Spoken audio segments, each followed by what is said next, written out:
바울이 총독이 바울에게 머리로 표시하여 말하라 하니 그가 대답하되 당신이 여러 해 전부터 이 민족의 재판장 된 것을 내가 알고 내 사건에 대하여 기꺼이 변명하나이다. 당신이 아실 수 있는 바와 같이 내가 예루살렘에 예배하러 올라간 지 열이틀밖에 안 되었고 그들은 내가 성전에서 누구와 변론하는 것이나 회당 또는 시중에서 무리를 수도하게 하는 것을 보지 못하였으니 이제 나를 고발하는 모든 일에 대하여 그들이 능히 당신 앞에 내세울 것이 없나이다.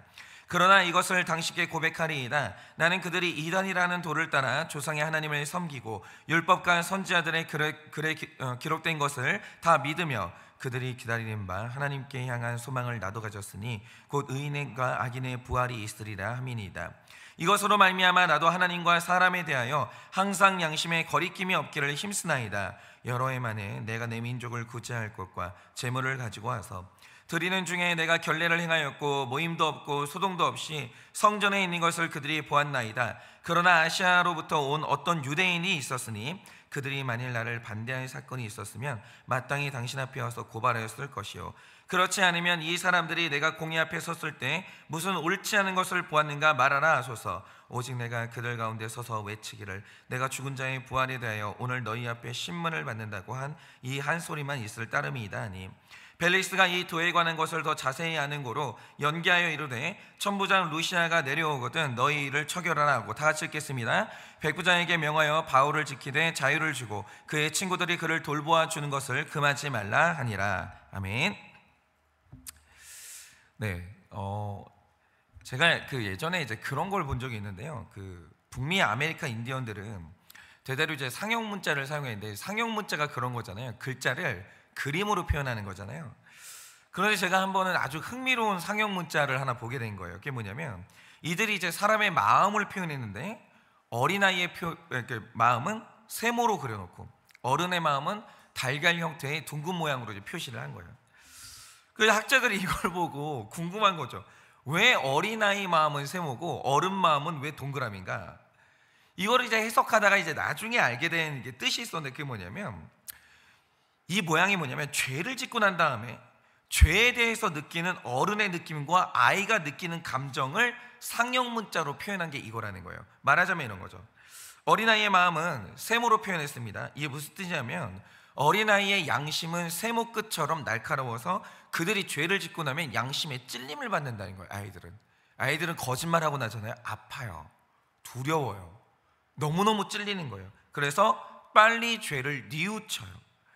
그런데 어른들의 마음은 둥글게 표현했습니다. 그럼 이게 무슨 뜻이냐? 사람이 나이를 먹으면서 어른이 되어갈수록 양심의 날카로움이 무뎌지기 시작해요. 그래서 이제 죄를 지어도 더 이상 양심에 찔려서 아프지를 않은 거예요. 안 아픈 거예요. 제가 며칠 전에 이제 그런 얘기를 들었는데 어떤 학자가 이제 그런 말을 하는 거예요. 사람이 나이를 먹을수록 최대 목표가 뭔지 아십니까? 더 이상 이상해지지 않는 거예요.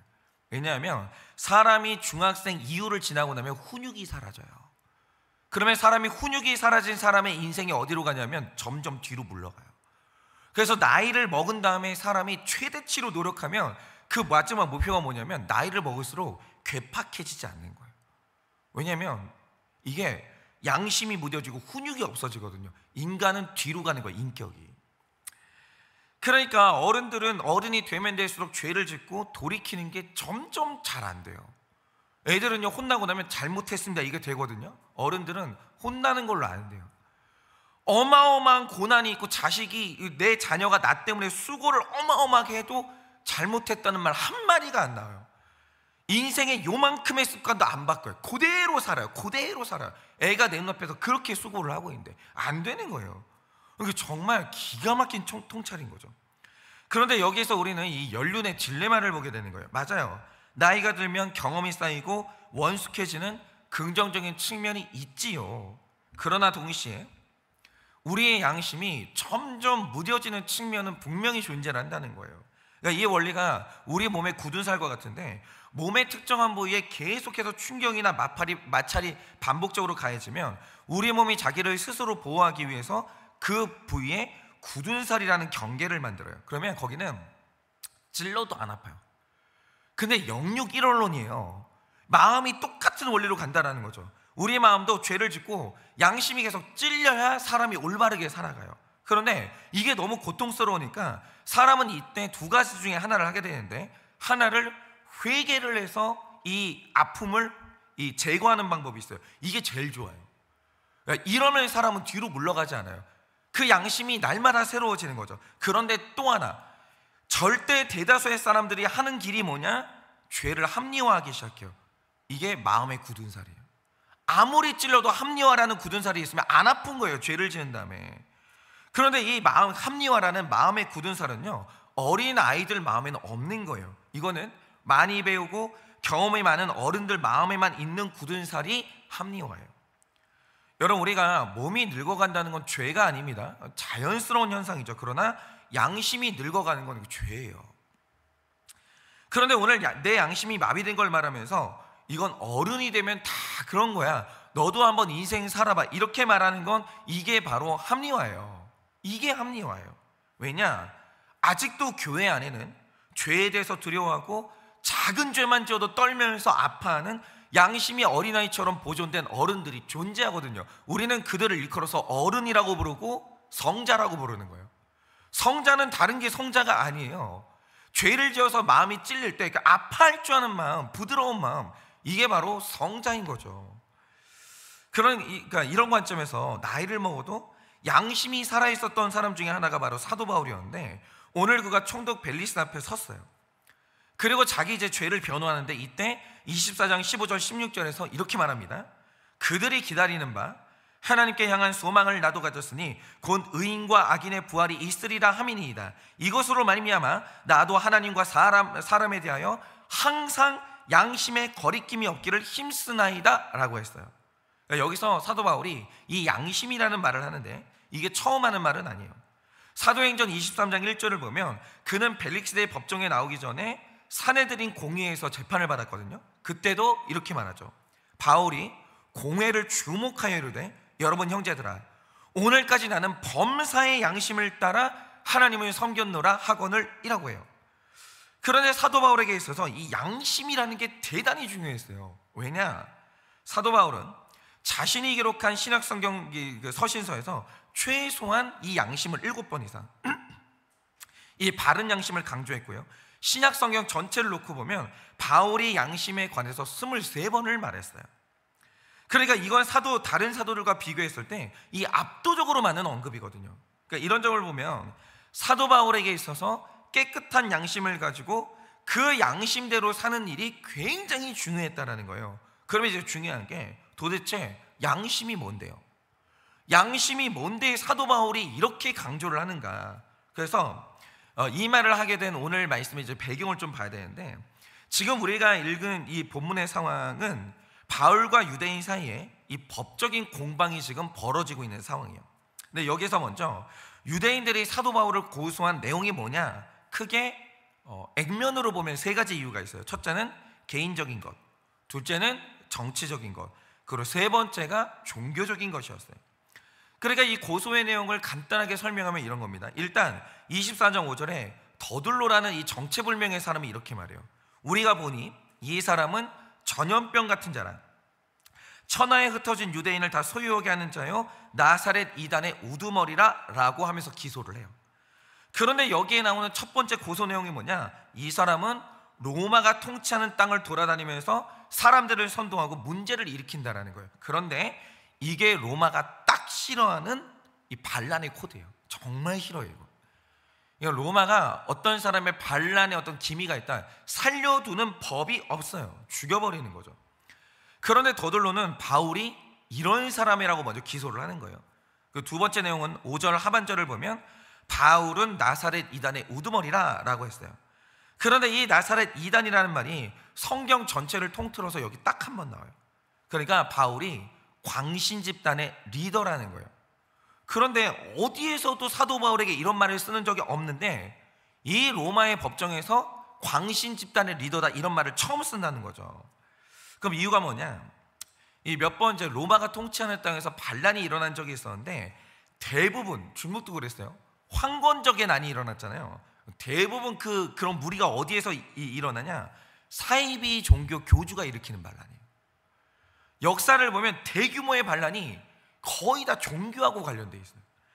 그래서 로마는 좀 온건한 종교는 몰라도 광신적인 종교 집단은 늘 이 제거와 탄압의 대상이었다는 거죠. 그리고 마지막에 뭐냐, 6절을 보니까 바울이 성전을 더럽혔다는 거예요. 근데 제가 말씀드렸지만 로마가 통치하는 땅에서 각 나라는 자기 마음대로 사형을 집행할 수 없었는데 유대인들에게는 딱 하나 권한을 줬어요. 그게 뭐냐면 누가 성전을 더럽히면 오케이, 그거는 사형을 집행해도 좋아 라고 했다는 거죠. 그러니까 오늘 이 더들로가 바울을 고발하면서 세 가지의 죄목을 내밀었는데 그 중에 하나라도 인용되는 순간 사도 바울은 오늘 죽는 거예요. 그런데 사실 오늘 바울이 안 죽었어요. 왜 그러냐, 이런 이유가 다 속임수고요. 사실 바울이 진짜 고발당한 이유가 뭐냐 하면 이거예요. 15절 말씀처럼 사도 바울이 부활을 외쳤기 때문이에요. 그러면 이건 또 왜 문제가 돼요? 당시 성전의 대제사장이 아나니아였어요. 그런데 이 사람이 사두개인이에요. 그런데 이 사두개인의 특징이 뭐냐, 이들이 하나님을 믿는다 하면서도 부활과 영과 천사와 천국을 믿지 않아요. 이 사두개인들의 특징이 뭐냐면 이 사람들이 죽으면 끝난다고 믿었어요. 이 사람들은 영혼 멸절설을 믿었어요. 사람이 죽고 나면 영혼은 그대로 소멸하는 거예요. 그래서 이 사두개인은 부활을 외치는 바리새인들을 대단히 적대적으로 대했어요.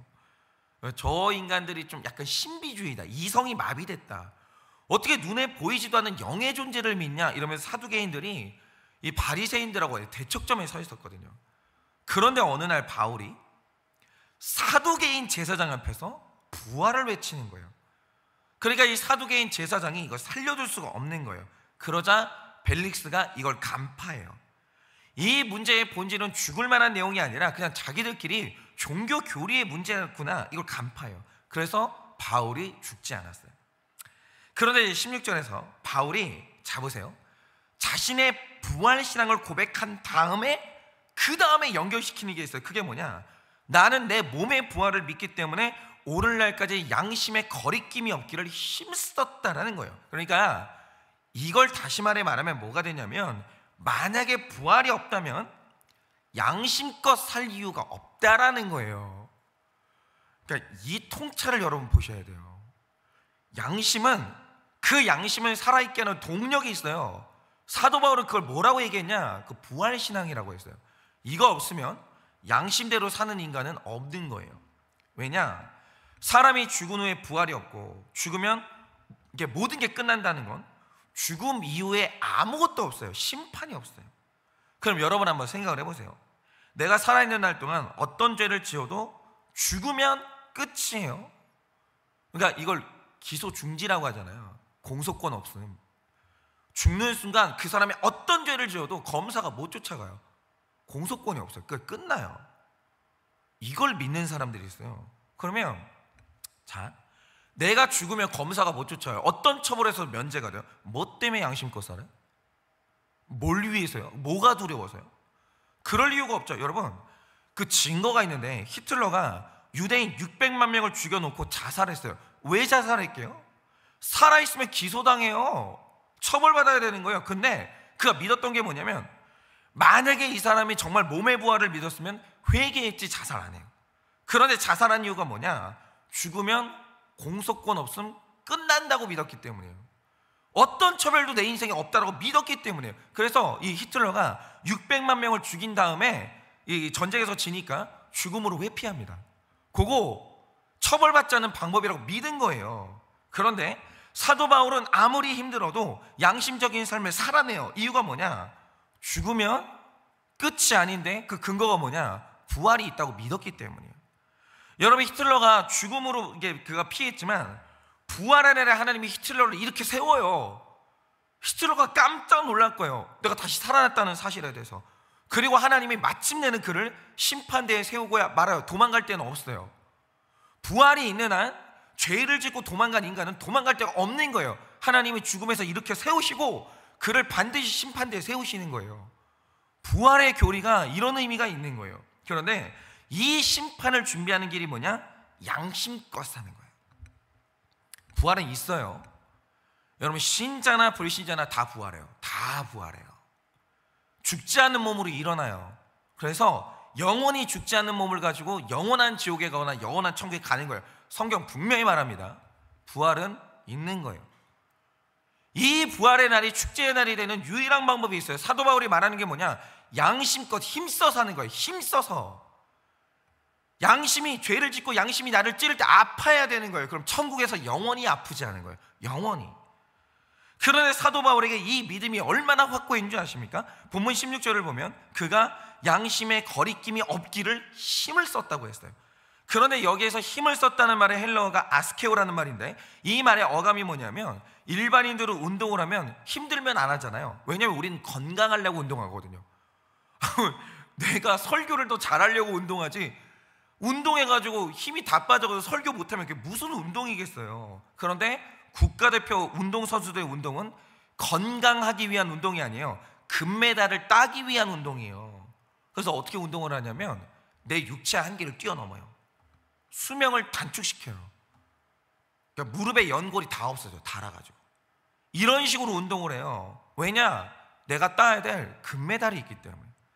그런데 바로 이게 오늘 말씀의 아스케오, 즉 힘을 썼다라는 말의 뜻이에요. 마찬가지로 바울이 양심대로 사는 거 힘들었습니다. 그거 힘들어요. 그러니까 제가 이게 얼마나 힘드냐면, 교회가 어려울 때 공사를 한 적이 있었어요. 해야 되는 공사였기 때문에 했다는 거죠. 교회 재정은 어려웠어요. 지금은 안 그런데 교회 재정이 어려웠어요. 공사를 했어요. 늘 있잖아요. 그게 있어요. 이게 물어봐요. 목사님, 세금 계산서 할까요? 말까요? 정말 목회하면서 그게 제일 고민이었어요. 이게 그것만 딱 안 하잖아요. 그러면 공사비가 저한테는 너무 큰 금액이 세이브가 되는 거예요. 정말 이거 있잖아요. 남들이 보면 피식하고 웃을 만한 금액이었거든요. 그 당시에 저는 그게, 우리 교회는 그게 절실했어요. 그 금액이. 그거를 양심껏 산다? 정말 힘들었어요. 정말. 그러니까 이게 사도 바울이 근데 돈을 만졌던 사람이거든요. 이 사람이 되게 힘들게 살았어요, 사도 바울이. 근데 이 각 교회들이 어느 날 예루살렘에 기근이 생기니까 이방인 교회들이 막대한 헌금을 해서 예루살렘에 보냈는데, 그 돈을 누가 운반했냐? 사도 바울이 운반했어요. 여러분, 이게 있잖아요. 돈을 보기를 돌같이 하는 인간은 존재를 안 해요. 그러니까 교회에서 제일 많이 기도를 해주셔야 될 게 재정부예요. 재정부는 어쩔 수 없이 성도님들이 모았던 헌금, 우리는 그 돈에 손댈 일이 없잖아요. 재정부원 분들이 그 돈 다 처리하거든요. 정말 기도 많이 해주셔야 돼요. 우리 교회에서 제일 유혹이 심한 일을 하시는 분들이 누구냐? 우리 교회 재정부원들이에요. 그분들 정말 우리 잘 섬겨야 돼요. 이게 양심의 힘을 안 쓰면 유혹을 당한다는 거죠. 그런데 사도 바울이 이렇게 양심에 힘껏 산 이유가 뭐겠어요? 부활을 믿었어요. 부활을 믿는 사람은 죄를 짓고 도망갈 데가 없어요. 하나님이 일으켜 세우고 심판대 앞에 세우고 만다라는 거죠. 그런데 이날 바울은 양심껏 산 내 삶으로 하나님께 충성된 종이라는 칭찬을 받아야 되거든요.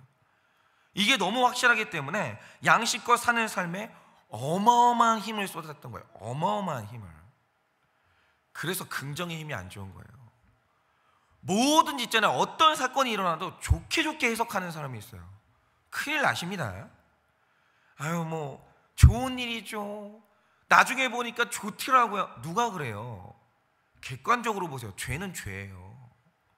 예를 들면 이제 그런 거죠. 제가 어떤 친구한테 그런 말을 했는데, 이 친구가 뭐든지 좋게 해석하는 습관을 가진 친구예요. 그럼 이런 거죠. 다윗이 밧세바랑 불륜을 저질러서 솔로몬을 낳았잖아요. 그럼 이렇게 말하는 거예요. 제가 이 죄는 죄인데 제가 그때 이 사람 만나지 않았으면 어떻게 솔로몬을 낳았겠어요? 그거 궤변이에요. 실제로 있잖아요. 인생 그렇게 사는 사람도 있어요. 뭐든지 그런 식으로 설명을 해요. 다 궤변이에요. 다 궤변. 아니, 월급이 300만 원밖에 안 되는데 자동차를 8천만 원짜리를 사요. 그러면서 하는 말이 뭐냐? 목사님, 이거 세일해가지고 싸게 샀다는 거예요. 궤변이에요. 그럼 궤변. 합리화가 그 무서운 죄입니다. 객관적으로 해석하셔야 돼요. 죄는 죄인 거예요. 안 아픈 거예요. 합리화를 하는 사람들은요, 모든 게 안 아파요. 인생이 행복해요. 삶의 질이 너무 좋은 거예요. 근데 사도 바울은 그렇게 안 살았어요. 죄를 짓고 난 다음에 충분히 아파하고 하나님 앞에 뒹굴었어요. 너무 아파가지고. 왜요? 왜 그렇게 살았어요? 왜 아파요? 이유가 뭐냐면 부활이 있기 때문에. 주님 만나는 날 기쁘려면 사는 날 동안 죄 짓고 양심이 찔려서 아파야 되는 거예요. 여러분, 그래서 사람은 종말론이 확실해야 되는 겁니다. 사도 바울과 다르게 부활도 안 믿어지고 심판도 안 믿어지면 죄인인 우리 안에서 양심껏 살 힘이 안 나오는 거예요. 아프기가 싫은 거예요. 양심에 찔려서. 여러분, 우리 안에서 양심껏 사는 힘은 오직 하나, 부활도 있고 심판이 있다는 그 믿음이 있어야 되는 거예요. 제가 단언하건대 부활과 심판을 무시하는 사람 치고 양심껏 살 수 있는 사람은 없어요. 없어요. 우리는 합리화를 하죠. 하나님은 합리화 없습니다. 정확하게 그것만 보시는 거예요. 말씀이 있고 너는 이 말씀에 따라서 힘껏 양심껏 살았느냐 물어보시는 거예요. 합리화는 우리가 하는 거예요. 하나님은 합리화가 없어요. 그래서 여러분이 어디에 몸담고 있든지 부활을 부정하면 그것은 죽은 종교이고 이단인 거예요. 여러분, 청결한 양심은 가능한 도덕심이나 교육의 결론이 아닙니다. 살아있는 양심은 하나님의 말씀을 온전히 믿는 믿음의 결론이에요. 그래서 디모데전서 1장 19절에서 바울이 이렇게 말합니다. 믿음과 착한 양심을 가지라. 이 두 가지를 연결시켜요. 믿음과 착한 양심을 가지라. 어떤 이들은 이 양심을 버렸고 그 믿음에 관하여 파선하였느니라 라고요. 뭐죠? 믿음이 없으면 양심이 없는 거예요. 양심은 도덕에서 나오는 게 아니에요. 교육에서 나오는 게 아니에요. 양심은 믿음에서 나와요. 믿음이 굳건해야 양심껏 살 수 있는 힘이 생기는 거예요. 그래서 믿음이 거짓되면 양심의 거짓이 들어오는 거예요. 정말 작은 거짓말을 아무렇지도 않게 해요. 눈 하나 꼼짝을 안 하고 작은 거짓말을 아무렇지도 않게 하는 거예요. 미안한 것도 없고 고마운 것도 없는 거예요. 그러고 살아가는 거예요. 그래서 오늘 우리가 반드시 점검해야 될 건 양심을 먼저 챙기는 게 아니라 내가 부활도 믿고 심판도 믿는지 믿음 먼저 점검하셔야 돼요. 믿음이 무너지잖아요. 그 양심이 타락하는 걸로 그대로 직결돼요. 그대로. 내 믿음이 바로 서야 거기서 양심대로 나오는 힘이 생기는 거죠. 제가 마지막으로 이 이야기를 한번 해드려 볼게요. 어떤 목사님이 주일 설교를 마치고 교인들한테 숙제를 냈어요. 제가 다음 주에 설교할 본문이, 성경 본문이 마가복음 17장입니다. 그러니 다음 주에 꼭 읽어오시라고 했어요. 여기까지 들었는데 뭐가 이상한지 모르시는 분은 회개하셔야 돼요. 그리고 그 다음 주일이 되어서 강단에서 목사님이 이렇게 묻는 거죠. 제가 부탁드린 대로 마가복음 17장을 읽으신 성도님들은 손을 들어서 표시해 주세요. 그랬더니 많은 성도님들이 손을 들었어요. 그래서 목사님이 이제 손을 내리십시오라고 얘기하고 그렇게 말씀하시는 거예요. 여러분, 마가복음에는 17장이 없어요. 마가복음은 16장이 끝이에요. 근데 있지도 않은 마가복음을 읽었다고 권사님도 손을 들고 집사님도 손을 들고 장로님도 손을 드는 거예요. 그럼 이런 일이 왜 벌어지냐? 성경을 모른다, 이게 핵심이 아니고요, 양심이 없는 거예요. 자기 체면이 더 중요해요. 안 읽었는데 너 권사잖아요, 집사잖아요, 목사잖아요, 장로잖아요. 손 들어야 되겠는 거예요. 망신당하지 않으려면. 17장이 없는데, 안 읽었는데. 그 있잖아요, 믿음 없잖아요. 장로이기 때문에, 목사이기 때문에 거짓말해요. 양심이 없으면.